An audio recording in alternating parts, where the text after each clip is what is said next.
Welcome to Satavahana TV. Telangana రాష్ట్ర fisheries corporation chairman మెట్టు సాయి కుమార్ బంజారాహిల్స్లోని మత్స్యదర్శినిని సందర్శించారు. అక్కడున్నటువంటి చేపలను పరిశీలించారు. ఈ కార్యక్రమంలో ఆయన మాట్లాడుతూ, చేపలను క్రమం తప్పకుండా ఆహారంలో తీసుకుంటే డయాబెటీస్, రుమటాయిడ్, ఆర్థరైటిస్ వంటి ఆటో ఇమ్యూన్ వ్యాధులు దరిచేరవన్నారు. చేపల ద్వారా లభించే పోషకాలు శరీర ఆరోగ్య సమతుల్యతను కాపాడతాయని, వీటితో పాటు చేపలు తినడం వల్ల జీర్ణక్రియ, నిద్ర నాణ్యత, చర్మ ఆరోగ్యం, ఏకాగ్రత వంటివి పెరుగుతాయని ఆయన అన్నారు.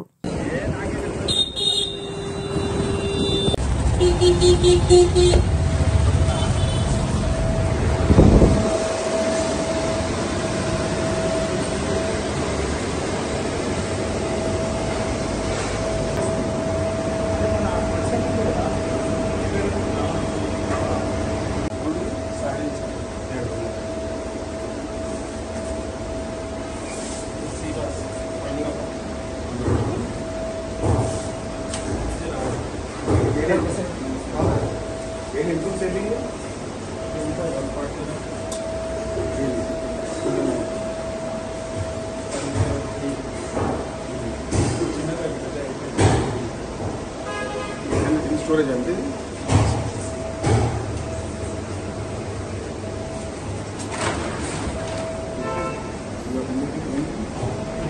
పండుగ రావు